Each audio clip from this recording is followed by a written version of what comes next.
আমার স্বামী আবির আজ বিকালে বিদেশ থেকে আসবে। 2 বছর সে প্রবাসে ছিল। শাশুড়িকে সকালের চা দিতে যাওয়ার সময় ঘরের বাহির থেকে শুনতে পেলাম তিনি তার মেয়েকে বলছেন, জামাইকে বল হাসপাতালে একটা বেড খালি করতে। আমি হাসপাতালে ভর্তি হব, অন্তত সপ্তাহখানেক সেখানে থাকবো। আবির আসার পর সেখানে পাঠিয়ে দিবি।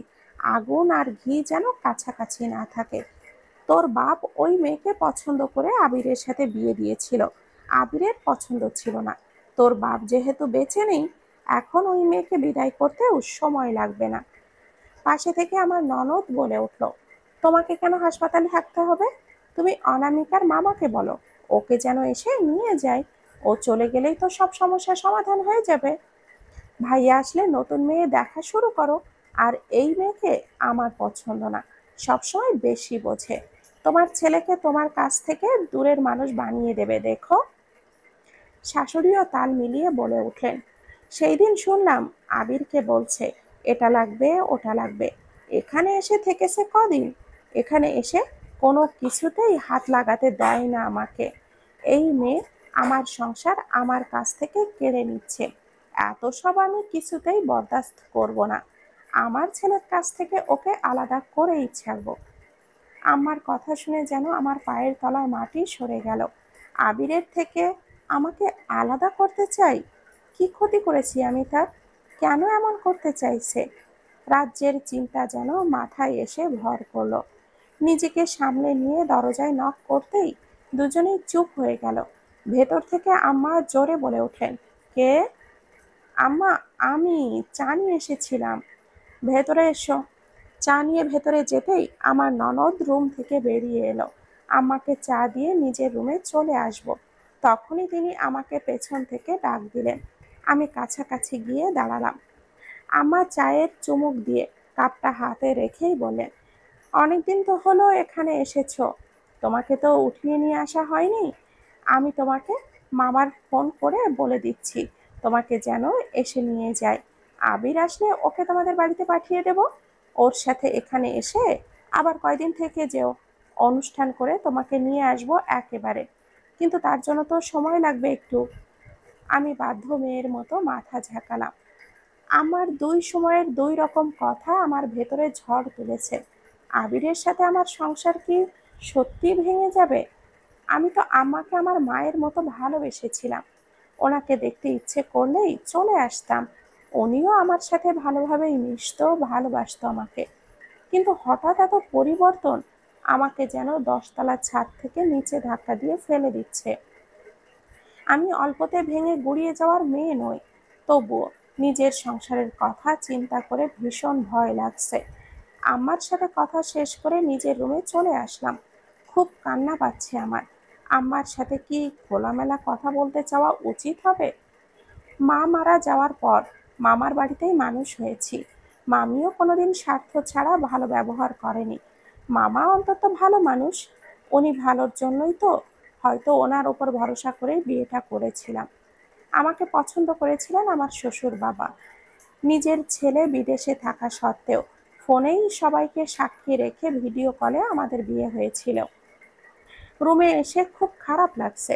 কোনো কিছুই বুঝতে না পেরে মামাকে কল দিলাম। দুবার রিং হতেই মামা কলটা রিসিভ করলেন। আমি জোরে একটা নিঃশ্বাস নিয়ে বললাম, মামা। মামা হয়তো ব্যস্ত ছিলেন, চারপাশে মানুষজনের উপস্থিতি বোঝা যাচ্ছে। মামাকে ডাকতেই তিনি তড়িঘড়ি করে বললেন, কেমন আছিস রে মা? জামাই বাবার কি খবর? কখন আসবে? মামা, আমার শাশুড়ি তোমাকে কল দিবে হয়তো। আজ আসতে বললে তুমি একদম আসবে না। কেন, কিছু কি হয়েছে? মামা, আমার শাশুড়ি হয়তো আমাকে পছন্দ করছেন না। তোর শাশুড়ি? আমার বিশ্বাস হচ্ছে না অনু। তোর শাশুড়ি তো খুব ভালো মানুষ। তুই কি কিছু করেছিস? ভুল করলে মাপ চেয়ে নে মা। ওনাকে মায়ের মতো ভালোবাসবি, সম্মান করবি। মামা, আমি কিছু করিনি। এর আগে উনি আমার সাথে খারাপ ব্যবহার করেন উনি। আর একটু আগেই আমার শাশুড়ি আর ননদ আমাকে নিয়ে কথা বলছিলেন। আমাকে বাড়িতে পাঠিয়ে দিতে চাইছেন মামা। আমার শাশুড়ি তোমাকে ফোন দিলে তুমি এসো না। তুই একদম ভয় পাস না মা। মামার সাথে কথা বলা শেষ করে ফোনটা রেখে দিলাম। আমার ননদ নিশিতা এসে দরজার কাছে দাঁড়িয়ে বলল, আম্মা তোমাকে ডাকছে এখন? হ্যাঁ। নিশিতা আবিরের ছোট বোন হওয়া সত্ত্বেও আমাকে কখনো ভাবি বলে না। আমিও এটা নিয়ে আর কিছু বলি না। এই জীবনে যতটুকু সম্মান পেয়েছি এটাই অনেক। তবে সেটা আমার ভাগ্যে থাক টিকবে কিনা সেটা সন্দিহান। আমার রুমের দরজার গিয়ে নক করতেই তিনি ভেতরে প্রবেশের অনুমতি দিলেন। ভেতরে ঢুকেই দেখতে পেলাম তিনি আগের মতোই বিছানাতে বসে আছেন। আমাকে দেখেই ডেকে বসতে বলে।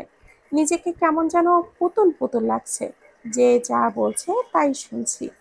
তবুও কি আমার সাথে কেউ ভালো হতে দেবে না? আমার সামনেই বিছানায় গিয়ে বসলাম। তিনি হাতের বাঁ পাশ থেকে দুইটা শপিং ব্যাগ দিয়ে বললেন, এগুলো তোমার জন্য আনা হয়েছিল, বাড়ি যাওয়ার সময় নিয়ে যেতে ভুলো না। এখানে একটা শাড়ি আর 3টা থ্রি পিস আছে। আম্মা, আজই যেতে হবে আমার? মানে উনি তো আজকেই আসছেন, আর আমি ওনাকে সরাসরি দেখিও নি কখনো। আজ ও বাড়িতে গেলে উনি রাগ করবেন না? সেসব আমি দেখে নেব। তোমার মামা এলে তুমি চলে যেও। আমি আবারও বাধ্য মেয়ের মতো মাথা নাড়ালাম। আমি সর্বদা শান্তশিষ্ট মেয়ে। ঝামেলা আমার কোনো কালেই পছন্দ ছিল না। জোর জবরদস্তিতেও আমি নেই। আমি বিশ্বাস করি যেটা আমার জন্য সৃষ্টিকর্তা রেখেছেন সেটা আমারই থাকবে। ভালো কিছু পাওয়ার জন্য চেষ্টা করাই যায়, কিন্তু জোর করে ভালোবাসা অন্তত পাওয়া যায় না। যাও, রুমে গিয়ে তোমার ব্যাগটা গুছিয়ে নাও। আমার কথায় রুম থেকে বাহিরে চলে আসলাম। বের হতেই দেখি 5-6 জন লোক বড় বড় ডালা করে সবজি, মাছ, মাংস নিয়ে এসেছেন। আম্মা বাহিরে এসে সবাইকে রান্নাঘরে দেখিয়ে দিলেন। আমাকে ছাড়া সবাই এই বাড়িতে কত আনন্দ করবে ভাবতেই বুকটা ভারী হয়ে আসছে। নিজেই নিজেকে প্রশ্ন করলাম, আমাকে কি ভালোবাসা যায় না? কেন সবাই এতটা দূর দূর করে আমাকে? নিজের জন্য বরাদ্দকৃত রুমে এসে জামা কাপড় সব গুছিয়ে ব্যাগে নিয়ে নিলাম। কিন্তু মামাকে আগে থেকে বলে রাখাই নিশ্চিত ছিলাম যে মামা আসবে না। সবাইকে দেখাতেই ব্যাগটা গুছিয়ে নিলাম। ব্যাগ গুছিয়ে খাটের পাশে রেখে দিলাম। বাড়িতে কোথায় কি হচ্ছে সেটা দেখতে থাকলাম। রান্নাঘরে সবাই কাজ করছিল, আমিও সেখানেই দাঁড়িয়ে কাজ করা দেখছিলাম। আমাকে কেউ কিছু করতে দিচ্ছে না। কাজের জন্য কয়েকজনকে নিয়ে আসা হয়েছে। পরিস্থিতি দেখে যা বোঝার, আজকে আমাকে ছাড়া বড়সড় অনুষ্ঠান বা খাওয়া দাওয়ার ব্যবস্থা করা হয়েছে। অনুমা, মামার গলা শুনে পেছনে ফিরে তাকাতেই দেখি মামা মিষ্টির প্যাকেট নিয়ে হাসি মুখে দাঁড়িয়ে আছে। নদীর বাঁধ ভেঙে যাওয়ার মতো করে কষ্টগুলো যেন সব কিছু ভেঙে চুরে বাহিরে আসতে চাইছে। মামাকে এতবার নিষেধ করার পরও মামা কি আমাকে নিতে এলো? মামা চাই না আমি সংসার করি। ছেলে এতদিন পর বিদেশ থেকে বাড়িতে আসবে, আর সেই ছেলের বউকে বাড়ি থেকে মামার বাড়ি পাঠিয়ে দেওয়া হচ্ছে। এই বিষয়টা কারোর কাছে অস্বাভাবিক কেন লাগছে না সেটা কিছুতেই বুঝতে পারছি না। আমার মামাকে এত করে নিষেধ করলাম যে আমাকে নিতে এসো না, তবু আমার শাশুড়ি একবার বলা মাত্রই তিনি চলে আসলেন। মামা তো কখনো আমার খারাপ চাইতেন না, তাহলে আজ কেন এমনটা করলেন? মামা কি কোনোভাবে চাইছে না আমি এখানে সংসার করি? আমি দুঃখ ভারাক্রান্ত মনে মামার সামনে আসলাম। মামা তখনও হাসছেন। আমি মামার হাসি মুখ দেখে ভাবছি, এটা কি আসলেই আমার মামা? আমার বিয়ের 2 বছর হলেও এই বাড়িতে খুব একটা আশা হয়নি। নতুন বউ উপাধিটা এখনো বিদ্যমান। মামা হেসে মিষ্টির প্যাকেটটা দিয়ে বলেন, তোর শাশুড়ি কোথায় রে মা? দেখছি না যে। আমি আমার ঘর দেখিয়ে দিয়ে বললাম, আম্মা ঘরেই আছে। মামা আমার মাথায় হাত বুলিয়ে বলেন, যা মা, রেডি হ, তাড়াতাড়ি রেডি হয়, তাড়াতাড়ি বাড়িতে যেতে হবে তো, দুপুর হয়ে যাচ্ছে, আমার অনেক কাজ পড়ে আছে। মামা, আমি তো ফোন করে তোমাকে এখানে আসতে নিষেধ করলাম, তাও কেন আসলে? আমাকে তুমি ভালোবাসো না? তুমি কিভাবে এখানে আজকে আমাকে নিতে আসতে পারলে গো? এভাবে কেন বলছিস মা? তোর শাশুড়ি এমন করে বলল যে আমি না এসে পারলাম না। উনি চাইছেন তুই আপাতত কিছুদিন আমাদের ওখানে থাক। জামাই এসে তোকে একদিন নিয়ে আসবে। আমি আমার স্বামীকে আজ নিজের চোখে দেখার অধিকার রাখি না? অবশ্যই রাখিস। তোর শাশুড়ি গুরুজন, এই বাড়িতে তার কথাই শেষ কথা। তিনি আশা করছে ভুল কিছু হবে না। আম্মাকে একদম ভালো লাগছে না আমার। তার মেয়ের স্বামী যদি এতদিন পর বিদেশ থেকে আসতো, তাহলে কি মেয়েকে এখানে নিয়ে আসতো? এসব এখন বাদ দে, যা বাড়ি গিয়ে রেডি হয়ে নে, আমি আসছি আপার কাছ থেকে। মামা আমাকে কিছু বলার সুযোগ না দিয়েই আমার রুমে চলে গেলেন। আবিরকে কল দেওয়ার সুযোগও দেয়নি। এখানে এসে নতুন সিম না নেওয়া পর্যন্ত কোনো যোগাযোগ করা যাবে না। কি করব বুঝতেও পারছি না। এদিকে আমার সবকিছুতেই অসহ্য লাগছে। ঠিক করলাম আম্মার সাথে কথা বলবো। খাবার টেবিলে মিষ্টির প্যাকেটগুলো রেখে গুটি গুটি পায়ে আম্মার রুমের দিকে গেলাম। আম্মা আর মামার সাথে আমার ননদ ভালো আসর জমিয়েছিলেন। আমাকে দেখেই যেন সবার মুখের হাসি উবে গেল। আম্মা কঠোরভাবে বলেন, এখনো এইদিকে সেইদিকে করছো তুমি? তোমাকে তো রেডি হতে বলা হয়েছে। মামাও পাশ থেকে বলে ওঠেন, তোকে তো আমি বাড়িতে তৈরি করে হতে বলে আসলাম, তাই না? দেরি করিস না মা, যা যা। মামাকে আজ একটু অচেনা লাগছে। সবকিছুই কেমন যেন নিরীহ মনে হচ্ছে, অচেনা লাগছে। কিছুটা বিরস ভাবেই আম্মাকে বললাম, আম্মা, আপনার ছেলে আসার পরেই না হয় যাই। উনি আমাকে বাড়িতে রেখে আসবেন। আমি তো ওনাকে কখনো ফোনে ছাড়া আর কখনো দেখিনি। আপনারা সবাই এখানে আনন্দ করবেন, আর আমাকে কথা শেষ করতে না দিয়েই আমার ননদ উঠে বলল, শোনো, আমরা কেউ আমার আম্মার মুখের উপরে কিছুই বলি না, ভাইয়াও বলে না, আর আমিও না। আশা করছি তুমিও নিজেকে সংবরণ করবে। নিশিতার এমন কথায় আমার শাশুড়ি তাকে বলেন, নিশিতা, যাও, চা এনে তোমার মামাকে দাও। মায়ের আদেশ পেয়ে নিশিতা রুম থেকে বেরিয়ে গেল। আম্মা এবার আমাকে বললেন, 2 বছর ধৈর্য ধরে থেকেছ, আমার ছেলেকে না দেখে বিয়ে করেছ, আমার ছেলে কেমন সেটাও জানতে না। এত কিছু করতে যেহেতু পেরেছ, আজ মামার বাড়িও যেতে পারবে। এটা এমন কোনো কঠিন কাজ না অনামিকা।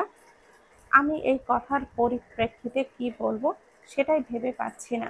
হয়তো এরপর আর কিছু বলা হলে আমাকে নোংরা কিছু ট্যাগ লাগিয়ে দেওয়া হতে পারে। আমি মুখে মিথ্যা হাসি ফুটিয়ে আম্মাকে বললাম, ঠিক আছে আম্মা, আপনারা যেহেতু চাইছেন আমি এখান থেকে চলে যাই, সেহেতু আমি যাচ্ছি। আমার মা ছোটবেলায় আমাকে ছেড়ে চলে গেছে। বাবাও বিয়ে করে আমাকে পর করেছে। মামা মামিও আমাকে বিয়ে দিয়ে পর করে দিয়েছে। আপনারা প্লিজ আমার হয়ে থেকে যাবেন। আমার শুধু একটু ভালোবাসা চাই। আমি তৈরি হয়ে নিচ্ছি। রুমে এসে তৈরি হয়ে নিলাম তাড়াতাড়ি করে। বাড়ির একটা মানুষও যেহেতু চায় না আমি এখানে থাকি, সেখানে যুদ্ধ করে তো আর টিকে থাকা যাবে না। যুদ্ধ করে টিকে থেকে গেলেও সময় অতিবাহিত করা কঠিন হবে। একা ভালো থাকা গেলেও অনেকের মাঝে এভাবে এই পরিস্থিতিতে থাকা যায় না। তৈরি হয়ে ব্যাগটা টেনে রুমের বাহিরে নিয়ে আসতেই আমার রুম থেকে সবাই বেরিয়ে এলো। রান্নাঘরের ওখানে থাকা মহিলাগুলো কেমন যেন হাসছে। হাসি দেখেই শরীরের মধ্যে কেমন করে একটা উঠছে যেন। আমার হাতে ব্যাগ দেখে মামা এগিয়ে এসে ব্যাগটা নিজের হাতে নিল। আমাকে হাসি মুখে বলে বাড়ির বাহিরে গাড়ি ঠিক করতে চলে গেলেন। আমিও সবার কাছ থেকে বিদায় নিয়ে বের হলাম। বাড়ি থেকে বের হয়ে আসার সময় বুঝলাম সবাই যেন হাঁপ ছেড়ে বাঁচল। সবার মুখে জিতের যাওয়ার হাসি লেপ্টে আছে। মামা গাড়ি ঠিক করে দাঁড়িয়ে আছে। গাড়িতে গিয়ে উঠে পুরো বাড়িটাই একবার চোখ বুলিয়ে নিলাম। এই বাড়িতে কি আমার আর আশা হবে না? গাড়িতে মামার সাথে কথা বলার আর রুচি হলো না। মামা নিজেই একা একা অনর্গল এটা ওটা বলে গেলেন। আমি শুধু মাঝে মাঝে হ্যাঁ হো এগুলো করলাম। বাড়ির প্রায় কাছাকাছি এসে মামা বলল, শোন মা, নিজের সাথে যাই হয়ে যাক, কখনো মন খারাপ করবি না। খারাপ কিছু হলেও সেটাই ভালো কিছু আছে কিনা সেটাই দেখবি। আমি বাহিরের দিকে তাকিয়ে বলে উঠলাম, মামা, আজ আমার বাড়ি ছেড়ে আসায় কোন ভালোটা হলো বলতে পারো? মামা আমার দিকে তাকিয়ে নিম্ন স্বরে বললেন, তুই কাঁদছিস? না তো, তোর চোখে যে পানি। তাহলে হয়তো মন ভেঙেছে।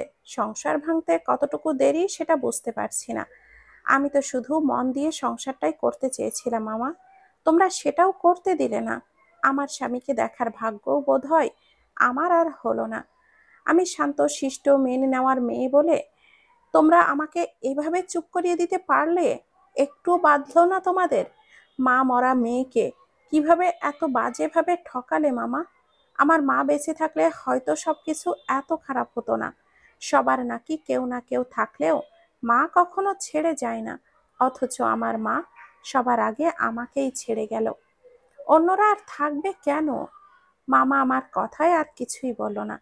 তার মনে কি কিছু নাড়া দিল বুঝতে পারলাম না ঠিক।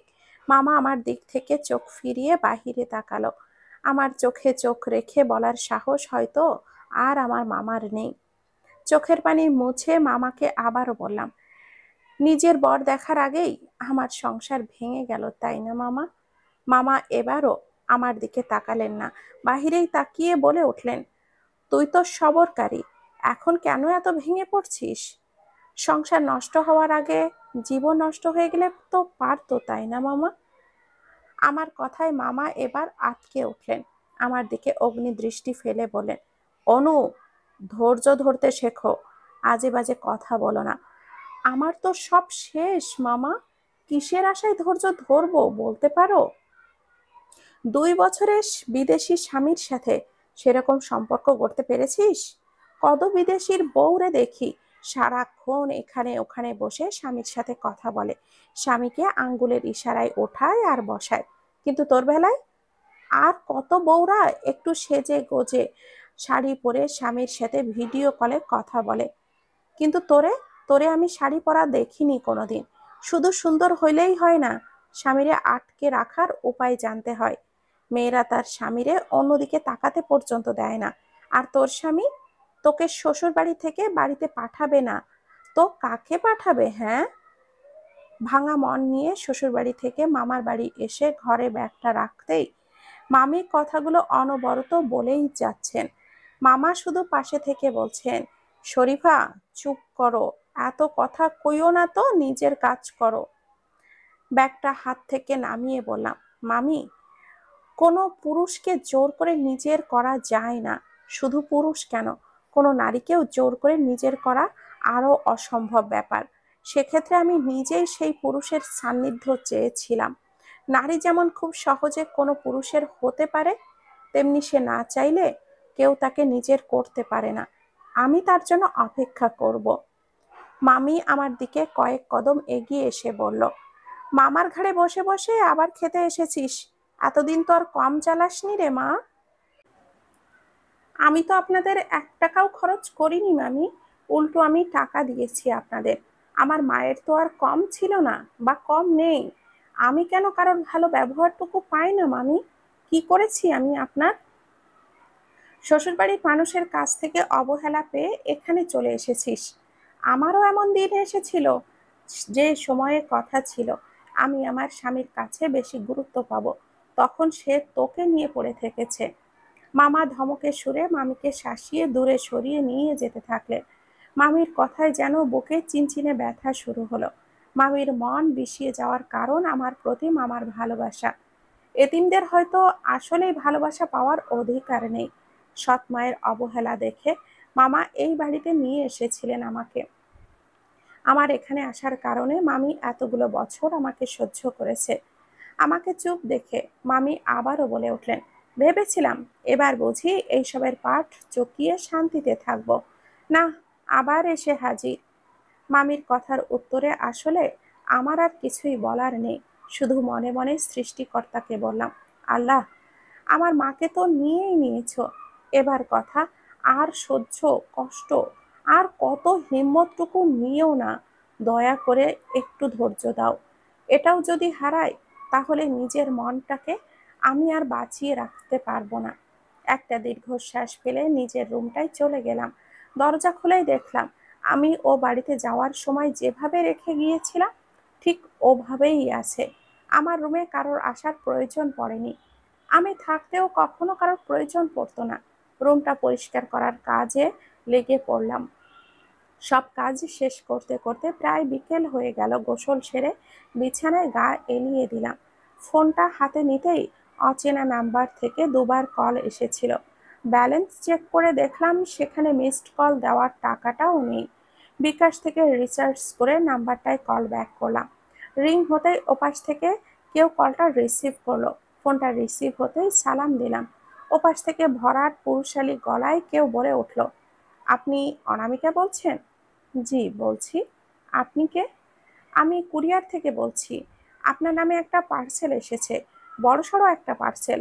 ভেতরে কি আছে সেটা বলতে পারছি না, এসে ওটা নিয়ে যাবেন। আমার নামে পার্সেল? তাও আবার বড়সড়? বিষয়টা আমাকে উদ্গ্রীব করে তুলল। কে পাঠালো আমাকে পার্সেলটা? নিজের প্রশ্নগুলো দমিয়ে উঠে বললাম, কোথা থেকে এসেছে ওটা?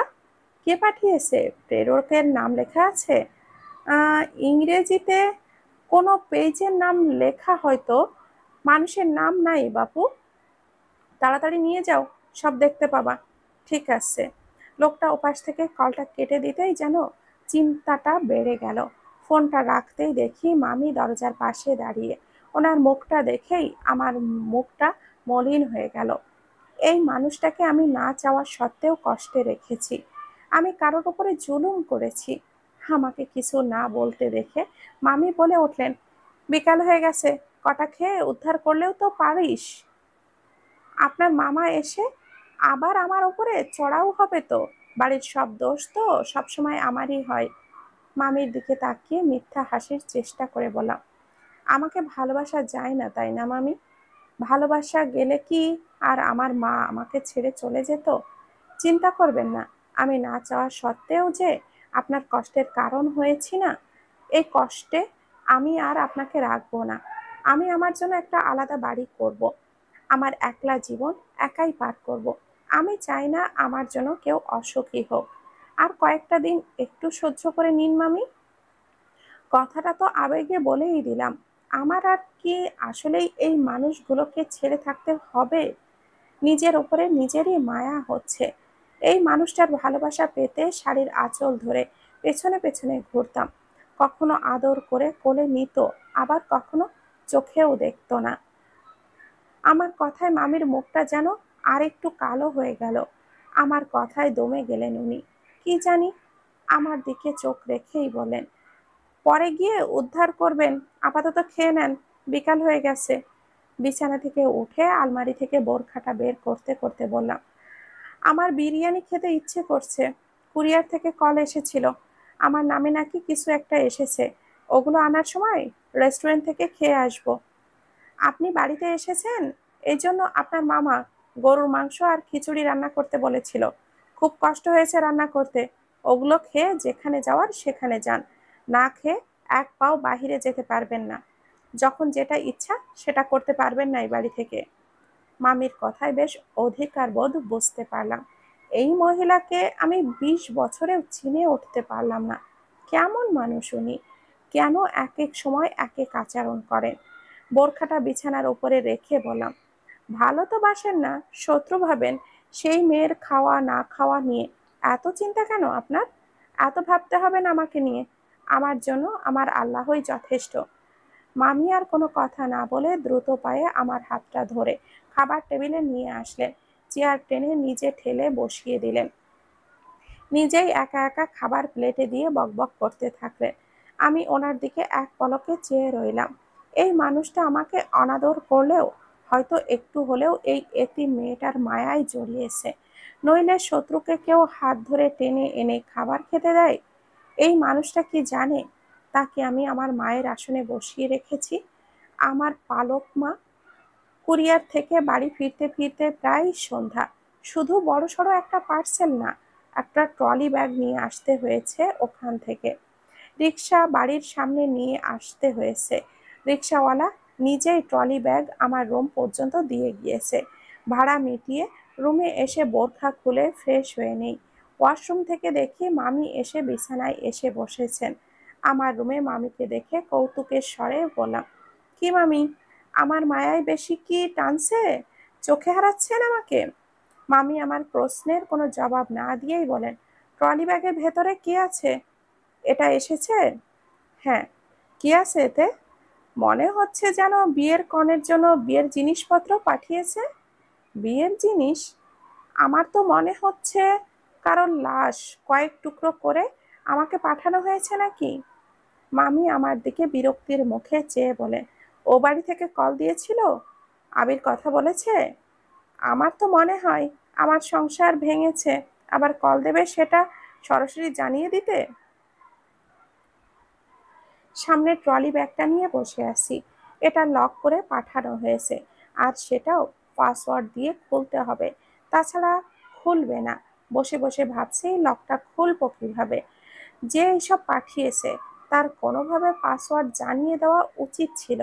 কয়েকবার চেষ্টা করেও যখন আনলক করতে পারলাম না, তখন ওভাবেই রেখে দিলাম। মামি লাগেজটা নিজের দিকে এগিয়ে নিয়ে চেষ্টা করছে, কিন্তু শেষমেশ তিনিও ব্যর্থ হলেন, পরাজয় স্বীকার করতে বাধ্য হলেন। আনলক করতে না পেরে মামি ক্ষণকাল চুপ থেকে বলেন, কি আছে এর ভেতরে বলতো? হতে পারে এর ভিতরে কয়েক খণ্ড করা লাশ আছে। আজে বাজে কথা বলবি না। আমার এখানে থাকতে আপনার বিরক্ত লাগছে না মামি? আমাকে তো আপনার সহ্য হয় না। মামি আমার কথায় কোনো জবাব না দিয়ে বিছানা ছেড়ে উঠে চলে যেতে চাইলে আমি খপ করেই অত্যাচারী শাশুড়ির মতো করে হাতটা ধরে ফেললাম। মামির মুখটা কেমন যেন মলিন হয়ে গেছে এতক্ষণে। মামিকে টেনে বিছানায় বসিয়ে হাতটা ধরেই বললাম, আমাকে দেখতে না পারায় মিথ্যে অভিনয় আপনি কেন করেন মামি? আপনার অভিনয় ঠিকঠাক হয় না। আপনার এই কঠোর আচরণেই অধিকার বোধ দেখিয়ে ফেলেন, যেটা ভালোবাসা থেকে আসে। মামি আমার কোনো কথার জবাব দিল না, শুধু ছোট করে বলল, ছেলে হয়ে জন্মালি না কেন? ছেলে হলে অন্তত আজীবন রেখে দিতে পারতাম, পেলে পুষে এত বড় করে অন্যের হাতে দিতে হতো না। কার মুখে কি শুনছি আমি মামি? মামি আর কিছুই বলছে না। ইচ্ছেতে কিংবা ভুল করে কথাখানা বলে ভুল করে ফেলেছে মনে হচ্ছে হয়তো তার। আমি আবারও বলে উঠলাম, মেয়ে হয়ে জন্মেছি, এত বছর জ্বালিয়েছি, আর জ্বালাতন সহ্য করতে হবে না। সুন্দর না? আপনার তো খুশি হওয়ার কথা মামি। ছেলে হলে নিজে তো জ্বলতামই, সাথে বিয়ে করে বউ বাচ্চা সহ জ্বালাতাম। তখন তো আরো বড় শত্রু হয়ে যেতাম। মামি এবার রাগী গলায় হুংকার দিয়ে বলেন, মুখ দিয়ে কি মিষ্টি কথা বেরোয় না, হ্যাঁ? অন্যের কথা তো ভালো মেয়ের মতো করে মুখ বুজে সহ্য করিস, আর আমার সাথে কেমন আচরণ করিস দেখ, নিজেই দেখ। তুই আমার শত্রু হবি না তো কে হবে? ছেলে হইলে এরকম করে পেছনে লাগতে আসতি না। কেউ কেউ সম্মানের মানুষ, যাদের কথা মেনে নেওয়া ছাড়া উপায় থাকে না। কেউ কেউ ভালোবাসার মানুষ, যাদের সামনে মুখে লাগাম দিতে ইচ্ছে করে না। আমার কথায় মামির মুখে হাসি ফুটে ওঠে। এই প্রথমবারের মতো এই মানুষটার মুখে এত সুন্দর স্নিগ্ধ হাসি দেখতে পেলাম। এ যাবৎ তার কঠোর ব্যবহারে আমি অভ্যস্ত ছিলাম। মানুষটা আমাকে ভালোবাসতো, সেটা টের পেতাম, কিন্তু কখনো ধরা দিত না। মামির দিকে এগিয়ে বসে বললাম, মিসেস শরীফা, আপনার হাসি সুন্দর। এই হাসি দিয়েই কি আমার মামাকে বশ করে রেখেছেন? তুই এত কষ্টে মজা করতে পারিস কিভাবে অনু? মামির সাথে এইসব নিয়ে কথা বলার আর সাহস হলো না আমার। কষ্টকে পাত্তা দিলে সে আরো বড় আকার ধারণ করবে। যতটুকু সম্ভব নিজেকে ভালো রাখার চেষ্টা করে যাওয়া। কারো কপালে সংসারের সুখ নাই থাকতে পারে, অন্য ভালো কিছু তো থাকবে। সৃষ্টিকর্তা আগে থেকেই সব ঠিক করে রেখেছেন, শুধু আমাদের মেনে নিতে হবে। কি হলো, চুপ করে আছিস কেন? মামির কথায় ফিরে তাকালাম। বিছানা ছেড়ে উঠে নিজেই বললাম, এসব কি নিয়ে কথা বলতে একদম ভালো লাগছে না মামি। বাইরে থেকে এসেছি, ঘরে ভালো লাগছে না। মামিকে রেখে বাইরে চলে আসলাম। চারপাশ অন্ধকার হতে শুরু করেছে। বেশ খানিকটা সময়ও হয়ে গেছে। বাড়ির সামনেই সুপারি গাছ কেটে বসার জায়গা বানানো হয়েছে। সেখানে গিয়ে পা ঝুলিয়ে বসলাম। কিছু দূরেই মেইন রোডে কিছুক্ষণ পর পরই ডাক ছেড়ে কেমন যেন হর্ন বাজিয়ে ট্রাক আর বাস যাচ্ছে। সেগুলোই আনমনে দেখছিলাম। হঠাৎই পাশে মামি এসে বসলো, সেটা বুঝতে পারলাম। বাড়িতে মামি ছাড়া কেউ ছিল না। মামা রাতে বাড়ি ফিরবে। মামি ভেবে আর না তাকিয়ে রাস্তার দিকেই তাকিয়ে রইলাম। হঠাৎ পুরুষালী কণ্ঠে কেউ বলে উঠল, কেমন আছিস অনু? গলা শুনতেই কে যেন ছিটকে পড়লাম আমি। অন্ধকারে মুখটা স্পষ্ট দেখতে পাচ্ছিলাম না। বসা থেকে সোজা দাঁড়িয়ে আছি আমি। গলা শুকিয়ে কাঠ হয়ে গেছে মনে হচ্ছে। কাঁপা কাঁপা গলায় বললাম, কে কে আপনি? আমার কথার সাথে সাথে সেই পুরুষটাও বসা থেকে উঠে দাঁড়ালো। লম্বা আর বিশাল দেহী মানুষটা আমার দিকে এগিয়ে আসতে লাগলে আমি বাড়ির দিকে পিছিয়ে যেতে থাকলাম। বাড়ির দিকে দৌড় দিব এমন সময় সে বলে উঠল, প্লিজ দাঁড়িয়ে যাও অনু। আমার পা যেন এবার রীতিমতো কাঁপাকাঁপি শুরু করছে। নিজেকে সামলে নিতে ব্যতিব্যস্ত হয়ে পড়লাম। পুনরায় প্রশ্ন ছুড়লাম, কে আপনি? রাতের বেলা এখানে কি করছেন? লোকটা সোজাসাপটা জবাব দিল, আমি রিহেম। রিহেম? কে রিহেম? তোর ভাই। আমার ভাই? আমার কোনো ভাই নেই। তুই মানিস আর না মানিস, আমাদের দুজনের শরীরে তো একই রক্ত বইছে। আমার মায়ের একটাই সন্তান, আর সেটা হচ্ছে আমি। তোর বাবার তো একটা সন্তান না। আমার কোনো বাবা নেই। বাবা ছাড়া কেউ পৃথিবীতে আসতে পারে না। আমার বাবা অনেক আগেই মারা গেছে। আমি যখন এই বাড়িতে আসি তখনই মায়ের সাথে বাবাকে কবর দিয়ে এসেছি। আর আমি হয়তো আপনার চেয়ে বয়সে বড় হব, তাই আপনি করে বললে খুশি হব। আপনার সাথে তুই করে কথা বলার মতো সম্পর্ক নেই আমার। পারবো না আমি। তুই চাইলে আমি তোকে আপা বলতে পারি, কিন্তু আপনি কখনোই বলবো না। আমার আশেপাশে যেন আপনাকে কোনোদিন না দেখি। আমার মামা মামি যদি জানতে পারে আপনি এখানে এসেছেন, তাহলে আপনাকে আস্ত রাখবে না। হঠাৎ মামির গলা শুনতে পেয়েই সামনে দাঁড়ানো মানুষটা বলে উঠল, আপা, আব্বা অসুস্থ, তোকে দেখতে চেয়েছে, তাই আমি আজ এখানে এসেছি। আমার কোনো বাবা নেই, আপনি আসতে পারেন। আমি নিজেই আর এক মুহূর্ত দাঁড়িয়ে না থেকে সেখান থেকে চলে আসলাম। আমার বাবা পরিচয়ের মানুষটার কথা আমি কখনোই কানে নিতেও চাই না। ওই মানুষটা আমার একটা সুন্দর জীবন শেষ করে দিয়েছে নিজের হাতে। আমি ভেতরে প্রবেশ করার পরও বাহিরের মানুষটা সেখানেই দাঁড়িয়েছিল। এটা আমার মায়ের গুণধর স্বামীর ছেলে, আমার ভাই নয়। আর আমার তো কেউ নেই পরিচয় দেওয়ার মতো। বাড়ির মধ্যে আমাকে দেখতে পেয়ে মামি দরজার সামনে থেকেই চিৎকার দিয়ে বলে উঠলেন, ঘরে আয়, তোর ওই চাবি আমি খুলে ফেলেছি। এক প্রকার দৌড়ে ঘরে এসে দেখি মামি সত্যি সত্যি ওটা আনলক করেছে। তাড়াতাড়ি সেই দিকে এগিয়ে গেলাম আমি। মামি তালাটা আনলক করতে পারলেও ব্যাগের চেনটা এখনো খোলেনি। আমাকে এগিয়ে আসতে দেখে মামি মুখে হাসি লেপ্টে বলেন, পাসওয়ার্ড 4টা 1 দেওয়া।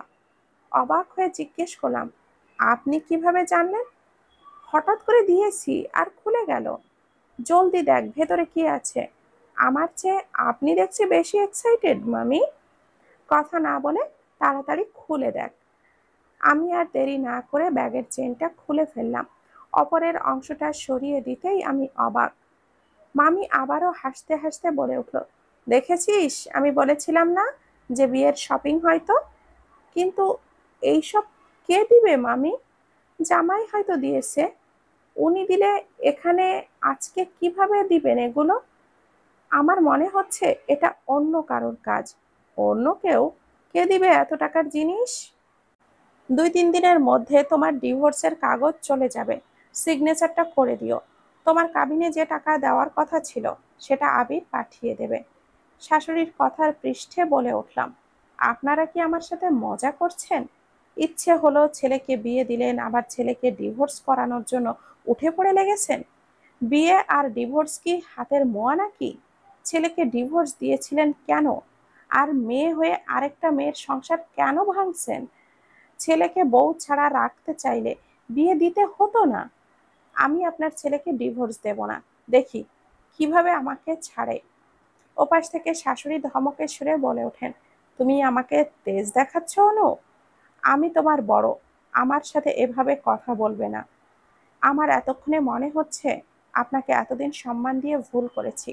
আপনি সম্মানের যোগ্য নন। আপনাকে সম্মান করা একদমই উচিত হয়নি আমার। থাপ্পড় দিয়ে গাল ফাটিয়ে দেব আমি তোমার। বাবা মা শিক্ষা দেয়নি? ও, শিক্ষা পাবে কোথা থেকে?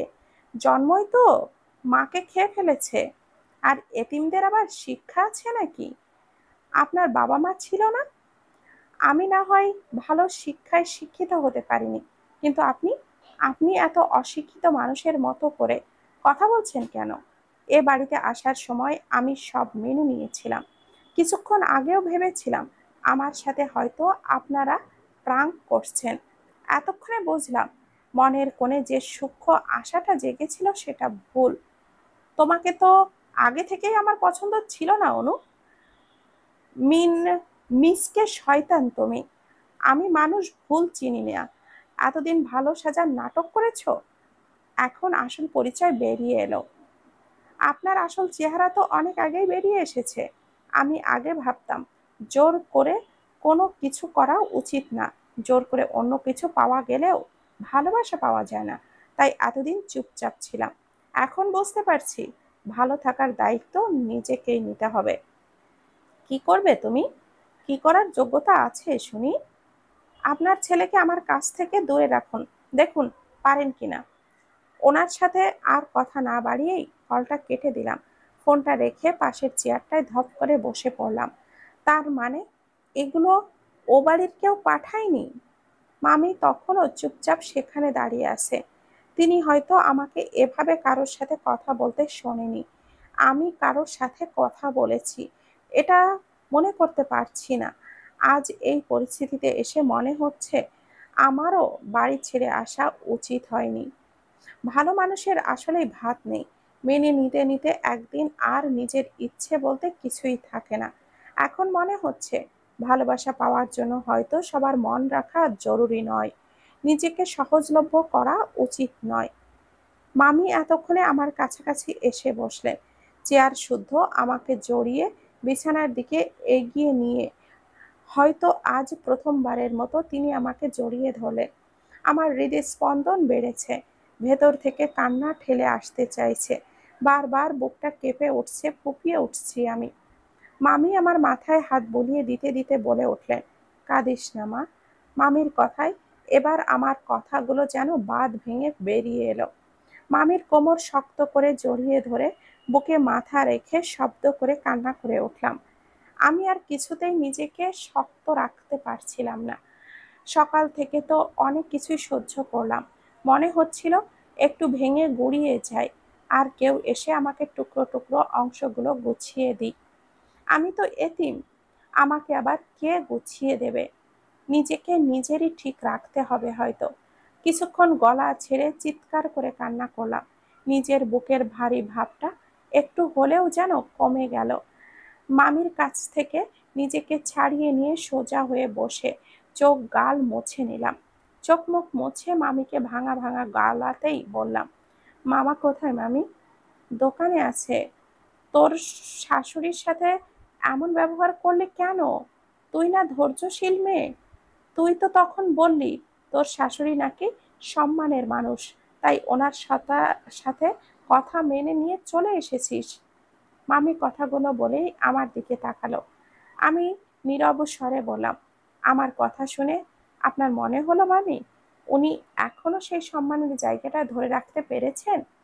কি হয়েছে, খোলা খোলসা করে বলতো। আর কি বলবো মামি, নদী ভাঙনের মতো আমার সংসারটা ভাঙতে চলেছে। কি বলছে উনি? 2-3 দিনের মধ্যে ডিভোর্সের কাগজ আসবে। তোর মামাকে একবার ফোন কর। মামাই তো আমাকে নিয়ে এসেছে।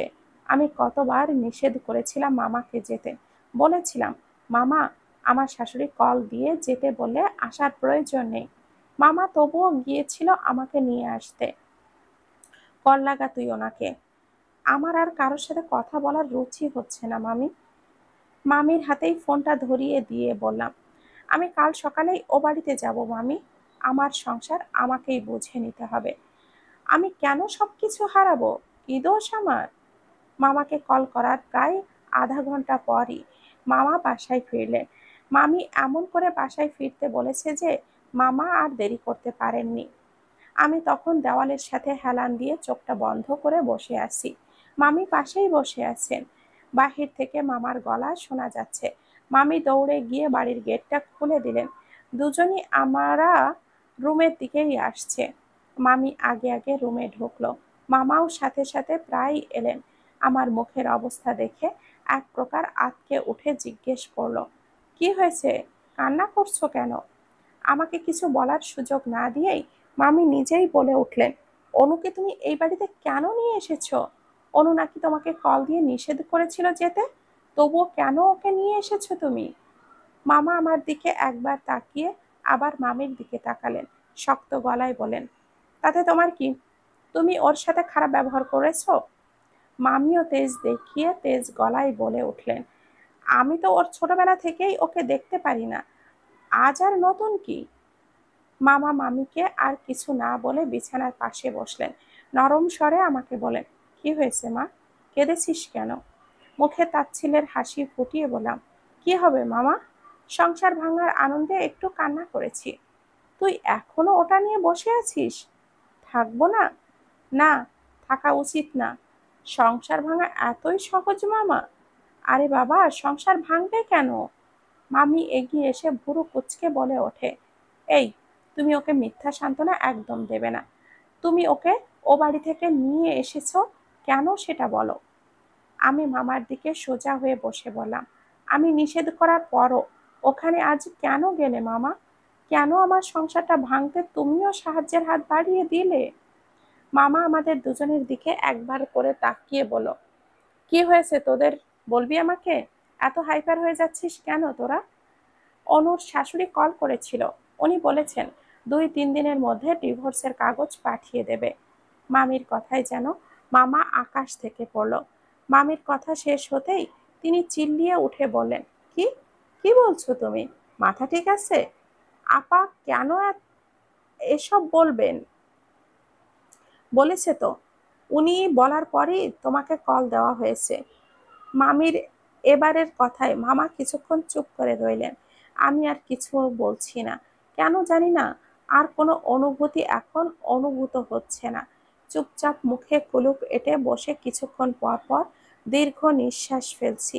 মামা কিছুক্ষণ মৌন থেকে নীরবভাবে ভেঙে বললেন, আমি কি তবে ভুল করলাম, মিথ্যা কথা বিশ্বাস করলাম? কিন্তু উনি এমনটা কেন করলেন? আমি আর মামি যেন এবার নড়ে চড়ে বসলাম। তার মানে মামাকে মিথ্যা বলা হয়েছে? আমি আর মামি একে অপরের দিকে কিছুক্ষণ দেখলাম। মামি আমার দিক থেকে নজর ফিরিয়ে নিয়ে বলেন, কি বলেছেন উনি? মামা মেঝের দিকে তাকিয়ে আছেন, বেশ অন্যমনস্ক দেখাচ্ছে মামাকে। মামি আবারও জিজ্ঞেস করলো, তোমাকে কল করে উনি কি বলেছিলেন? মামা মামির দিকে না তাকিয়ে আমার দিকে তাকিয়ে নিজেই প্রশ্ন ছুড়লেন, আমি কি তবে তোর সংসার ভাঙলাম রে? মামা বেশ স্পষ্টভাবেই বলেন, আমাকে ঠকানো হয়েছে। তুই ফোন রাখার পর তোর শাশুড়ি কল দিয়েছিল। প্রথমে তোর ননদ কথা বলে তোর শাশুড়ির সাথে কথা বলতে বলল। উনি ফোন কানে নিয়ে আমাকে বলল, আবির আর তোর যেহেতু আয়োজন করে বিয়ে হয়নি, তাই তোকে সারপ্রাইজ দিতে তোকে এই বাড়িতে পাঠাবে। তোদের আবার বিয়ে দেওয়া হবে ধুমধাম করে। এত ভালো খবর শুনেই তো আমি তোকে নিয়ে আসতে গিয়েছিলাম। মামি বলে ওঠেন, উনি যদি ওইসবই করবেন তাহলে এখন এসব কেন করছে? আমি মামিকে ডেকে বললাম, মামি, আমার মামাকেও ঠকানো হয়েছে। আমার সংসার ভাঙার পরিকল্পনা করা হচ্ছে, আর আমি এইসব সহ্য করব না। কালকেই আমি ওই বাড়িতে যাব। মামা এবার বলে ওঠেন, তুই যাবি মা, তুই যাবি মা। আমি নিজে কাল তোকে ওখানে রেখে আসব। তোর আগে আমি তোর শাশুড়ির সাথে কথা বলবো। হ্যাঁ মামা, আমি আমার সংসার বুঝে নেব, কালকেই আমি ওখানে যাব। মামা প্রায় আধা ঘন্টা যাবৎ আমাকে আর মামিকে রুমে থাকতে বলে বাহিরে গিয়ে আমার শাশুড়ির সাথে কথা বলছে। এতক্ষণ সময় নিয়ে কি কথা বলছে সেটাই আমরা বোঝার চেষ্টা করছি, কিন্তু বুঝতে পারছি না। মামি মামার এত কথা বলা দেখে বলে উঠল, আমার মনে হয় তোর আজকেই ওই বাড়িতে চলে যাওয়া উচিত। বিষয়টা গরম গরম থাকতে গিয়েই ওঠা উচিত। আজই যাব? রাত হয়ে গেছে তো। কত রাত হয়েছে? কিছুক্ষণ আগেই তো সন্ধ্যা হয়েছে। আবিরকে তোর দেখতে ইচ্ছে হয় না?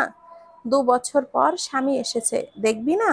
কিন্তু মামি, কোনো চিন্তা না, তুই যা, তৈরি হয়ে নে। আমি দেখছি তোর মামাকে গিয়ে জানাই, বাইকে করে রেখে আসবে। মামির কথা শুনে মনে হলো আমার সত্যি সত্যি আজই যাওয়া উচিত। আমি যদি ওখানে উপস্থিত না থাকি তাহলে আমার অনুপস্থিতিতে যা খুশি হয়ে যেতে পারে। মামা বাহির থেকে আমার রুমে এসে মামা বললেন, তুই কি ও বাড়িতে যেতে চাচ্ছিস? মামা, আমি এখনই যেতে চাচ্ছি। এখন? মামি পাশে থেকে বলে উঠল, হ্যাঁ, মেয়ে যেতে চাইছে, দিয়ে এসো। মামা কিছুক্ষণ চুপ করে থেকে বলেন, আচ্ছা, রেডি হয়ে নে। মামা নিজের রুমে চলে গেলে মামি আমার আলমারি খুলে লাল টকটকা একটা শাড়ি বের করে দিয়ে বলে, এটা পরে যা। লাল শাড়িতে মেয়েদেরকে অদ্ভুত সুন্দর লাগে।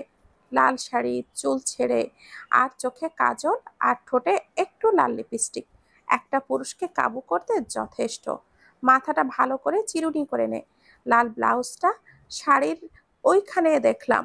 আর হয়তো দাঁড়া, দিচ্ছি দিচ্ছি। মামি আলমারির ড্রয়ার থেকে ব্লাউজ পেটিকোট বের করে আমার হাতে ধরিয়ে দিয়ে বললেন, আমি তোর মামার সাথে কথা বলছি, ততক্ষণে তুই তৈরি হয়ে নে। আমি মামির হাত থেকে ওগুলো নিয়ে সম্মতিসূচক মাথা নাড়ালাম। মামি আমার গালে হাত দিয়ে মুচকি একটা হাসি দিয়ে চলে গেলেন। এই মানুষটা এত পরিবর্তন কিভাবে হয়ে গেল সেটাই বুঝতে পারছি না। মামির কোনো ছেলে মেয়ে নেই, একদমই ছিল না এমনটা না। মামা মূলত আমার দেখাশোনা করার জন্যই তাড়াতাড়ি করে বিয়ে করেছিলেন। প্রথম দিকে আমাকে খুব ভালোবাসলেও পরে কেন না জানি না মামির মন বিষিয়ে গিয়েছিল। ভেতরে ভেতরে ভালোবাসলেও বাহিরে বাহিরে সেটা বুঝতে দিত না। সব সময় খারাপ ব্যবহার করত। আমি তবুও পিছু ছাড়িনি কখনো। মামির বিয়ের 3 বছরের মাথায় প্রথম ছেলে হয়েছিল। মামা মামি কি খুশি ছিল! সেই খুশি বেশি দিন টেকেনি। 20 দিনের দিন বাচ্চার মাথাটা কি যেন হয়ে মারা গিয়েছিল। সবাই খুব ভেঙে পড়েছিল। তারপর মামি আরো 3বার মা হয়েছিলেন, কিন্তু সন্তানকে ধরে রাখতে পারেননি। সৃষ্টিকর্তা মামির কোল খালি করে বাচ্চাগুলোকে নিয়ে গেছেন। এরপর থেকে মামি আর সন্তান সুখ পাননি। আমি শাড়ি পরে কুচিগুলো ঠিক করতে না পেরে মামিকে ডাক দেওয়ার সাথে সাথে মামি আমার রুমের দরজায় এসে বলেন, কি হয়েছে? আমি ঠোঁট উল্টে বললাম, মামি, শাড়ির কুচিগুলো খুব জ্বালাচ্ছে, আমি ঠিক করতে পারছি না। মামি একগাল হেসে বলল, আমি ঠিক করে দিচ্ছি। তার জন্যই তো ডাকলাম। বুঝেছি, আমাকে কি কেউ প্রয়োজনে ছাড়া ডাকে নাকি? না ডাকতেই যে চলে আসে, তাকে আর কিভাবে ডাকবো? তখন কখন ডাকবো? আজ তো কেউ আমাকে একা থাকতেই দেয়নি। আমার কি এখন চলে যাওয়া উচিত? মা কি মেয়ের ওপরে বেশিক্ষণ রাগ করে থাকতে পারে? যেখানে মেয়েটা জেদি, রাগী, একগুঁয়ে স্বভাবের। আয়, এইদিকে আয়, কুচি ঠিক করে দেই। শাড়িটাও তো ঠিক করে পরিসনি, আমি পরিয়ে দিচ্ছি। আমি এত সেজে গুজেছি যে আমার সংসারটা টিকবে তো? আবির আমাকে মেনে নিবে তো? আল্লাহ ভরসা। কোনো চিন্তা করিস না, শুধু কোনো কিছুতে হার মানবি না। তোর শাশুড়ি খুব ভালো মানুষ। তখন তার ফোন কল আর কথাবার্তা আমার খুব আজব লেগেছে। যে আমার সাথে যেমন করবে আমিও তার সাথে ঠিক সেই রকমই করব মামি। মামি আমাকে পুরোপুরি তৈরি করে দিয়ে আয়নার সামনে নিয়ে গিয়ে দাঁড় করালো। পেছন থেকে আমার কাঁধে থুতনিতে ভর করে নিয়ে আয়নায় আমার দিকে তাকিয়ে রইল। তোকে কি সুন্দর দেখাচ্ছে দেখছিস? বরকে নিজের দিকে আকৃষ্ট করতে মেয়েদেরকে সেজে থাকতে হয়। বুঝলাম। মামি এবার সোজা হয়ে দাঁড়িয়ে বলেন, আমি তোর মামাকে বের হতে বলছি। মামি, ওই লাগেজটা ভালো করে রেখে দিয়েন। কে দিল সেটা তো জানতেই পারলাম না। আচ্ছা, রেখে দিব। আমি ভাবছি আবারও চোখের পানি ফেলে ফিরে আসতে হয় কি না। আগেই তো নেতিবাচক কিছু ভাবিস না, যা ভালো হবে মন দিয়ে। হুম। মামি মামাকে ডাকতেই মামা বাহিরে গিয়ে নিজের বাইকটা বের করলেন। মামির দিক থেকে বিদায় নিয়ে বের হব, তখন মামি হঠাৎ করে জড়িয়ে ধরলেন আকস্মিকভাবে ঘটায়। আমি হতভম্ব হয়ে দাঁড়িয়ে রইলাম। এই মানুষটার এত ভালোবাসা, নিজেকে ধরা দেওয়া আমি কেমন জানি মেনে নিতে পারছি না। এত শক্ত প্রকৃতির মানুষ কেন বারবার ভালোবাসায় জড়িয়ে যাচ্ছে? মামিকে বাসায় একা রেখে আমার আর মামার রওনা দিতে হলো। বাসায় ফিরে মামিকে কল করে জানাবো বলেই বিদায় দিলাম। মামা বেশ দ্রুতই গতিতে বাইক চালাচ্ছে। রাত হওয়ায় রাস্তাটা বেশ ফাঁকা।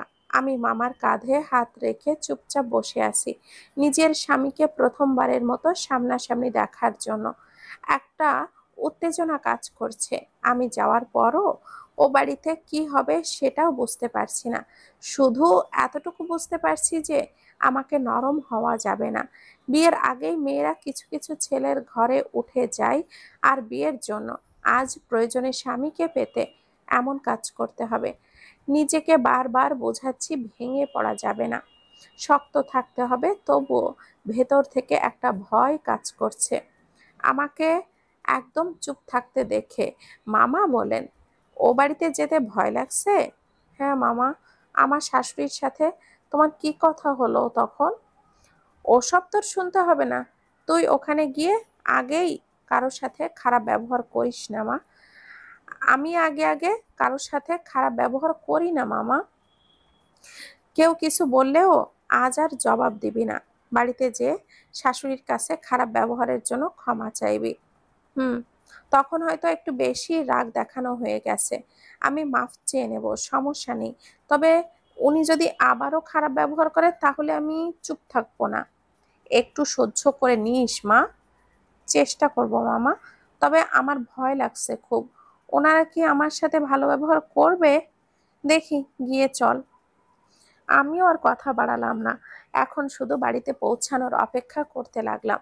মামা গতি বাড়িয়ে দিলেন। আমি চুপচাপ বসে চোখটা বন্ধ করে আল্লাহকে ডাকতে লাগলাম। তিনিই একমাত্র আমাকে এইসব থেকে বাঁচাতে পারেন। মামা বাড়ির সামনে এসে বাইকটা থামালেন। সদর দরজার ভেতরে নিয়ে এক পাশে রেখে লক করে আহ, মোবাইলে সময় দেখে বলেন, 10:30 বেজে গেছে। আয় মা, তাড়াতাড়ি আয়। মামা আগে আগে হাঁটা শুরু করলেন। আমি মামার পিছু পিছু হাঁটছি।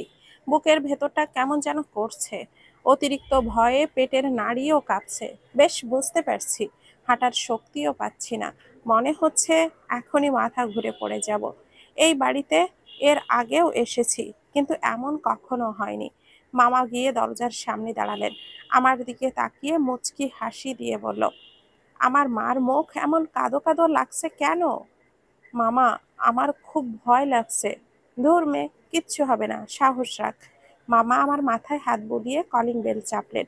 মামা বেল বাজানোর সাথে সাথে দরজার ওপাশে শব্দ হলো। কেউ খুলতে চলে এসেছে। মনে হচ্ছে ওপাশে কেউ তৈরি হয়েছিল দরজা খোলার জন্য। দরজার পাল্লা সরে গেল। দরজার ওপাশে আমার ননদের হাসি হাসি মুখের দেখা মিলল। আমাকে দেখেই বলে উঠল, চলে এসেছে। দরজার বাহিরে আমি আর মামা দাঁড়িয়ে আছি। আমার বুকের ভেতরটা যেন একটা অজানা ভয়ে দুমড়ে মুচড়ে যাচ্ছে। এরপর কি হবে সেটা ভেবে যেন মাঝ সমুদ্রে ডুবে যাচ্ছি। আমাকে চুপচাপ দাঁড়িয়ে থাকতে দেখে মামা বলেন, বেশি রাত হয়ে গেল মা? নিশিতা ওপাশ থেকে হেসে বলল, না না মামা, ভেতরে আসুন। মামা ভেতরের দিকে গেলে নিশিতা এবার আমার হাতটা ধরে ভেতরে টেনে নিয়ে দরজাটা আটকে দিয়ে বলল, তোমাকে কি দারুণ লাগছে, একদম নতুন বউ বউ লাগছে। নিশিতার কথা যেন আমার মাথার ওপর দিয়ে গেল। সকালের ব্যবহারের সাথে যেন আকাশ পাতাল পার্থক্য। সকালের সেই মানুষটার সাথে এখনকার মানুষের কোনো মিলই দেখছি না আমি। আমি তখনও থ মেরে দাঁড়িয়ে আছি, নিশিতার দিকে পলকহীন চোখে তাকিয়ে ভাবছি, মানুষের কত রং, তাই না? আমাকে চুপ করে দাঁড়িয়ে থাকতে দেখে নিশিতা বলে উঠল, এভাবে দাঁড়িয়ে থাকবে, ভেতরে যাবে না? এসো এসো। নিশিতা এবারও আমার হাতটা ধরে টেনে ভেতরে নিয়ে এলো। বাড়িতে যেন জমজমাট আয়োজন। বাসায় আমার আর নিশিতার ছাড়া কয়েকজন রয়েছে। আমাকে দেখে আমার দিকে একজন এগিয়ে এসে আমার শাশুড়িকে ডেকে বলেন, আপা, তোর ছেলের বউ তো চলে এসেছে, দেখ, লাল টুকটুকে বউ এসেছে বাসায়। আমার শাশুড়ি রুমে উকি দিয়ে দেখলাম মামা আর আম্মা কথা বলছেন। আমাকে চেয়ারে বসানো হলো। চারপাশের সবকিছু যেন স্বপ্ন স্বপ্ন লাগছে। সবাই আমাকে নিয়ে এত ব্যস্ত হয়ে পড়েছে যেন কিছুই বুঝতে পারছি না। আমাকে রেখে নিশিতা নিজের রুমে গিয়ে আবারও ফিরে এসে বলল, চলো আমার রুমে যাই। কিন্তু কি হয়েছে? আমি কিছুই বুঝতে পারছি না, কি করছো তোমরা? কিছুই করছি না আপাতত, তবে করব। এখন আমার রুমে চলো জলদি।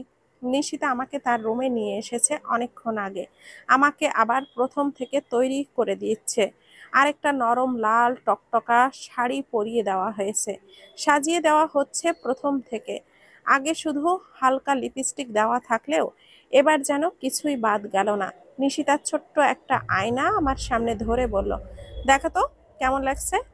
আয়নাটা নিজের মুখের সামনে ধরায় পুরো মুখ সেখানে দেখা যাচ্ছে। এর আগে কখনো আমার এরকম ভারী সাজে সাজা হয়নি। আমাকে সাজলে যে এত সুন্দর লাগবে এটাও কখনো ভাবিনি। নিজের দিক থেকে নিজেই যেন চোখ ফেরাতে পারছি না। নিশিতা আমাকে চুপ করে থাকতে দেখে বলে উঠল, আমার ভাইয়া আজ তোমার উপর থেকে চোখ ফেরাতে পারবে না। একদম পরি লাগছে তোমাকে। বুঝতে পারছি না তুমি বেশি সুন্দর নাকি আমি বেশি সুন্দর করে সাজাতে পারি। আমি নিশিতার কথার পরিপ্রেক্ষিতে কোনো কথা না বলে মামা কোথায় জিজ্ঞেস করলাম। নিশিতা পূর্বের মতোই একগাল হেসে বলল, মামা তো আমার সাথে দেখা করে কথা বলেই চলে গিয়েছে। আমার সাথে দেখা না করে গেল না। তোমাকে তো সাজাচ্ছিলাম তাই আর আসেনি। চিন্তা করো না, কাল ঠিক চলে আসবে। এখনো আমি কিছু বুঝতে পারছি না। আবিরকেও বাড়িতে কোথাও দেখিনি। আসার পর থেকে এদিকে ওদিকে কয়েকবার খুঁজেছি তাকে এক পলক দেখার জন্য, কিন্তু দেখতে পাইনি। নিশিতা আমাকে বসিয়ে রেখে বলল, দাঁড়াও, আমাকে ডেকে নিয়ে আসি। আম্মা তো তোমাকে এই সাজে দেখার জন্য অধীর আগ্রহে অপেক্ষা করছে। আমি অবাক হয়ে জিজ্ঞেস করলাম, কি হচ্ছে এসব নিশিতা? আমি কিছুই বুঝতে পারছি না। সকালে আমাকে বাড়ি থেকে চলে যেতে বললে, আবার এখন নিজে থেকে সাজিয়ে দিচ্ছ। আম্মাও নাকি দেখার জন্য অপেক্ষা করছে। আবার এইদিকে আবিরকেও দেখছি না। নিশিতা একগাল হেসে বলল, এখন এসব ভুলে যাও। কি হচ্ছে সেটা শুধু দেখতে থাকো। আমি যাই বাহিরে, যাই সবাইকে এখন বিদায় করি, অনেক রাত হয়ে গেছে। তুমি এখানে বসো। নিশিতা প্লিজ এরকম করো না, আমি সবকিছু জানতে চাই। সকাল থেকে আমার সাথে সব অদ্ভুত ঘটনা ঘটছে। বললাম তো এখন কিচ্ছু বলবো না। নিশিতা আর কিছু না বলে রুম থেকে চলে গেল। রুমে আর কেউ নেই, একাই বসে ভাবতে লাগলাম কি হচ্ছে আমার সাথে। হঠাৎ মনে পড়লো আসার পর আমি মামিকে কল করিনি। তাড়াতাড়ি করে ব্যাগ থেকে ফোনটা বের করলাম। মামিকে কল দেওয়ার সাথে সাথে মামি কলটা রিসিভ করলো। কল রিসিভ করেই বলে উঠল, কে যেন যাওয়ার সময় বলে গেল ও বাড়িতে গিয়েই কল দেবে। সরি মামি, মানুষ এভাবে ভুলে যায় তাই না? প্লিজ মামি, সরি প্লিজ। এই বাড়িতে সবাই যা শুরু করে দিয়েছিল যে আমি সব ভুলেই গিয়েছিলাম। মনে হতেই আপনাকে কল দিয়েছি, একটু দেরিও করিনি সত্যি। এখন মনে পড়ে আর কি হবে। মামি, আমি এখানে কিছুই বুঝতে পারছি না। সকালে আমাকে চলে যেতে বলল, সন্ধ্যায় শাশুড়ি কল দিয়ে ডিভোর্সের কথা বলল, এখন আবার আমাকে নতুন বউ সাজানো হয়েছে। আবিরকে এখনো দেখিনি, বাড়িতে বোধহয় নেই। চিন্তা করতে হবে না কিছু নিয়ে, তোর চিন্তার দিন শেষ। মানে চিন্তার দিন শেষ কেন? এখন ইনশাল্লাহ সব কিছু ভালো হবে। জানি না কি হবে। ও, মামা গিয়েছে? হ্যাঁ, তার থেকেই তো সব শুনলাম। তুই তো ভুলেই গিয়েছিস আমাকে। ভুলিনি মামি, খুব মনে রেখেছেন আপনি। আচ্ছা শোন, এখন থাক মা, আমরা কাল সকালে চলে আসব। আমার চিন্তা হচ্ছে মামি। চিন্তার কিচ্ছু নেই। হুম, আচ্ছা রাখলাম। ঠিক আছে। ফোনটা রাখার সাথে সাথে নিশিতা আর আম্মা রুমে প্রবেশ করলো। আম্মার মুখোমুখি হতেই আমার নিজেকে খুব ছোট লাগছে। সন্ধ্যায় কত খারাপ ব্যবহার করলাম। শাশুড়ির মুখোমুখি হতেই আমার লজ্জা লাগছে, কিন্তু আমার তো কিছুই করার ছিল না। দেওয়ালে পিঠ ঠেকে গিয়েছিল আমার। আমি দুজনকে আসতে দেখে মাথা নিচু করে অপরাধীর মতো করে বসে রইলাম। আম্মা এসে আমার পাশে বসলেন। আমি তখনও মাথা নিচু করে বসে আছি। আম্মা থুতনিতে হাত দিয়ে আমার মুখটা উঁচু করে বলে উঠলেন, মাশাআল্লাহ, কি সুন্দর লাগছে আমার বৌমাকে। আমি আম্মার দিকে তাকিয়ে বললাম, আম্মা, কোনো কথা না। আম্মা, তখনকার জন্য আমি দুঃখিত। প্লিজ আমাকে মাফ করে দিন। এখন সব ভুলে যাও মা, এইসব কথা আর মনে রেখো না। আম্মা, আমি কিছুই বুঝতে পারছি না, বিশ্বাস করুন। আমাকে প্লিজ ক্লিয়ার করে বলবেন আমার সাথে কি হচ্ছে এগুলো। তোমাকে আজ নতুন বউ হিসাবে আমি নিয়ে আসা হলো। আমাকে তো নিয়ে আসা হয়নি, আমি তো নিজেই এসেছি। ওই একই হলো, তোমাকে আসতে বাধ্য করা হয়েছে, এই জন্যই তো এসেছো। এখন আর কোনো কথা না, যাও, এখন সোজা ছাদে চলে যাবে। এখন ছাদে যেতে হবে? হ্যাঁ, যেতে হবে। কিন্তু কেন? নিশিতা পাশ থেকে বলে উঠল, আমার ভাইয়া তার নতুন বউয়ের জন্য অপেক্ষা করছে, তার সামনে যাবে না? আমি কিছু না বলে চুপ করে বসে রইলাম। আম্মা নিজেই এবার নিশিতাকে বলল আমাকে এগিয়ে দিতে। আম্মা আমার মাথায় হাত দিয়ে দোয়া করে নিজের রুমে চলে গেলেন। নিশিতা এবার আমাকে নিয়ে সিঁড়ির কাছে এসে বলল, যাও, এবার একাই চলে যাও। ভাইয়া অনেকক্ষণ ধরে তার বইয়ের জন্য অপেক্ষা করছে। অল দ্য বেস্ট ভাবি। নিশিতা চলে গেলে আমি এক হাত দিয়ে শাড়ির কুচিগুলো ধরে সামান্য পরিমাণে উঁচু করে ছাদের দিকে অগ্রসর হলাম। ছাদে পা রাখতেই বুঝলাম বাম পাশে একজন দাঁড়িয়ে আছে। বেশ উঁচু লম্বা পুরুষটি বিশাল আকার দেহের অধিকারী। পুরুষটি রেলিংয়ে হাত দিয়ে বাহিরের দিকে তাকিয়ে আছে। আমার পায়ের শব্দ পেতেই তিনি আমার দিকে ফিরে তাকালেন।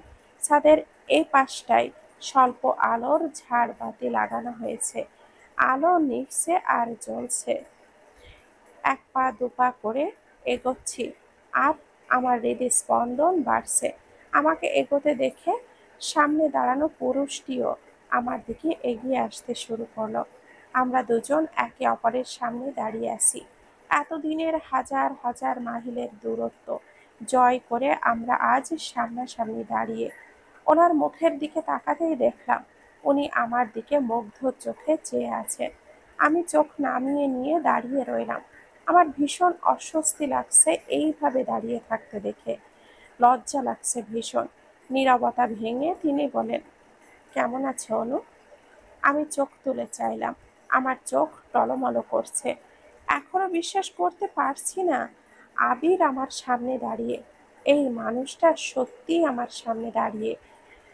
আবিরের প্রশ্নে কোনো জবাব না দিয়েই বলে উঠলাম, আপনাকে একটু ছুঁয়ে দেখি। আপনাকে আমার বিশ্বাসই হচ্ছে না। কেমন যেন সব স্বপ্ন স্বপ্ন লাগছে। মনে হচ্ছে এখনই ঘুম ভেঙে যাবে, আর আমার স্বপ্নটাও ভেঙে যাবে। আপনাকে প্লিজ একটু ছুঁয়ে দেখি। আবিরের প্রশ্নে কোনো জবাব না দিয়ে বলে উঠলাম, আপনাকে ছুঁয়ে দেখবো? আমার কথায় মুচকি হাসে আবির। এক ঝটকায় আমাকে বুকে টেনে নেয়, আলতো করে জড়িয়ে নেয় আমাকে। সে নারী, যে নারী নিজের পুরুষের বুকে মাথায় ঠাঁই পায়, সে নারী ভাগ্যবতী হয়। মা হারানোর পর নিজেকে কখনো ভাগ্যবতী মনে হয়নি, আজ আবার নতুন করে নিজেকে ভাগ্যবতী মনে হচ্ছে। ওনার বুকে মাথা রেখে চুপচাপ চোখটা বন্ধ করে দাঁড়িয়ে আছি। নীরবতা ভেঙে তিনি বলে উঠলেন, অনু, নিচে যাবে না? মাথা না তুলেই নরম স্বরে বললাম, হুম, আর একটু এভাবে থাকি। এই, তোমার লজ্জা লাগছে না আজকেই যাকে দেখলে তাকে জড়িয়ে ধরে থাকতে? আমার বর, আমি জড়িয়ে ধরে রাখবো, তাতে কার কি সমস্যা? আপনার সমস্যা হলে আপনি, আমি সেটা দেখবো না। আচ্ছা তাই? হুম। হঠাৎ ওনার বুক থেকে মাথা তুলে বললাম, আমাকে সকালে মামার বাড়ি পাঠিয়ে দেওয়া হয়েছিল কেন বলুন তো? আবির হাসতে হাসতে বলে ওঠে, সেটা জানার জন্য রুমে যেতে হবে। আমার সুন্দরী বউকে আলতো একটু দেখার জন্য। মনটা আনচান করছে। 2 বছর খুব কম সময় না? বিয়ে করে বউয়ের টানে এতদিন আসেননি। আমিও এখন তাড়াতাড়ি রুমে যাব না। যাবে না? হুম, যাব না। সত্যিই যাবে না? আপনাকে মিথ্যা বলতে যাব কেন? এতদিন এই আমার মায়ায় আসনি, আজ ভালোবাসা উথলে পড়ছে। সারাদিন কান্না করিয়ে এখন এসেছেন প্রেম দেখাতে। আমার অনুর কি রাগ হয়ে গেল? বলেই পাজা কোলে নিয়ে সিঁড়ির দিকে এগোতে লাগলো আবির। আমি ভয়ে শক্ত করে 2 হাত দিয়ে তাকে ধরে রাখলাম। আবির ধীরে ধীরে সিঁড়ি বেয়ে নিচে চলে গেল। রুমের দরজার সামনে দাঁড়িয়ে বলল, চোখ বন্ধ করো। কেন? সারপ্রাইজ আছে। কি সারপ্রাইজ? আরে, আমাদের বাসর ঘর হয়েছে। এবার চোখটা বন্ধ করো, ঘর সাজানো হয়েছে। বন্ধ করবে তুমি? আচ্ছা, করছি। আমি যখন চোখ খুলতে বলবো তখন খুলবে, এর আগে চোখ খোলা যাবে না, ঠিক আছে? আচ্ছা। আমি চোখটা বন্ধ করে নিলাম। আবির আমাকে কোলে নিয়েই এক হাত দিয়ে দরজাটা খুললো। দরজার বাম বাহু দিয়ে ঠেলে সরিয়ে ভেতরে প্রবেশ করলো সে। আমি যতটুকু বুঝলাম, ঘরটা তাজা ফুল দিয়ে সাজানো হয়েছে, ফুলের গন্ধ পাচ্ছিলাম। আবির আমাকে আস্তে করে মেঝেতে দাঁড় করিয়ে দিয়ে বলল, এখানে চুপ করে দাঁড়িয়ে থাকো, আমি না বলা পর্যন্ত চোখ খুলবে না। আমি মাথা ঝাঁকিয়ে সম্মতি জানিয়ে চোখ বন্ধ করে দাঁড়িয়ে রইলাম। কান সজাগ থাকায় বুঝতে পারলাম আবির আলমারি খুলে মুহূর্তের মধ্যে আবারও বন্ধ করলো। তুমি কি আজীবনের জন্য আমার হবে? তুমি শুধু আমাকে একটু ভালোবাসো, আমি পৃথিবীর সমস্ত আনন্দ তোমার করে দেওয়ার চেষ্টা করব। শুধু আমার জীবনের সবটা জুড়ে থেকে যাও। তুমি আমার ব্যক্তিগত মানুষটা হয়ে যাও, যার অনুপস্থিতিতে সবকিছু শূন্য শূন্য লাগবে, যার কষ্টে আমার দম বন্ধ হয়ে আসবে, যার মুখ আমার চোখ আর মন শীতল করবে, যার হাসি আমার হৃদয়ে বারবার প্রতিধ্বনিত হবে, যাকে ছাড়া আমার সবকিছু বিষাদের নীল রঙে ডুবে যাবে।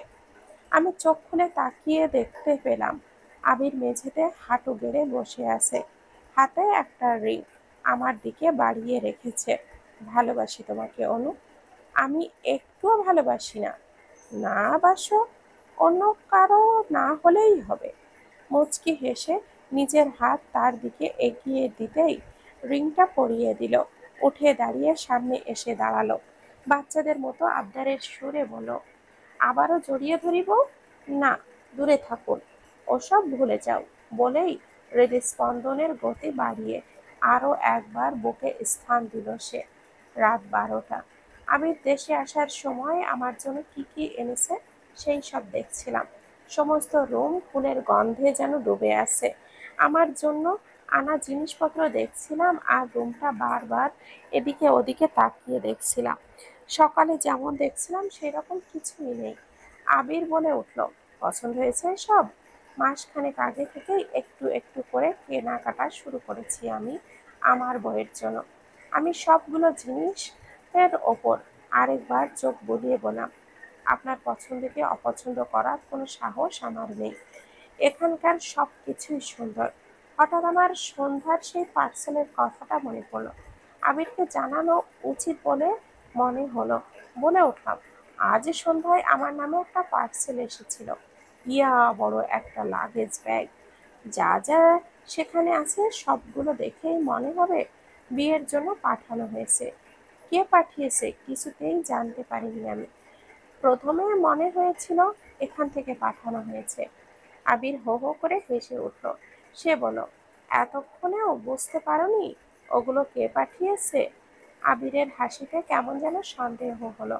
তাকে জিজ্ঞেস করলাম, আপনি পাঠিয়েছেন? কিভাবে পাঠালেন? আমি ওগুলো পাঠাইনি, তবে আম্মা আর মিশু পাঠিয়েছে। মানে? মানে প্রথমে ঠিক করা হয়েছিল বড় করে একটা অনুষ্ঠান করে তোমাকে এখানে নিয়ে আসা হবে। তার জন্য প্রায় অনেক দিনই সময় লাগতো, তাই আম্মাকে নিষেধ করেছি। কিন্তু আম্মা ওগুলো কিনেই তোমার ঠিকানায় পাঠিয়ে দিয়েছিল। আমার কেমন যেন বিশ্বাস হচ্ছে না এসব।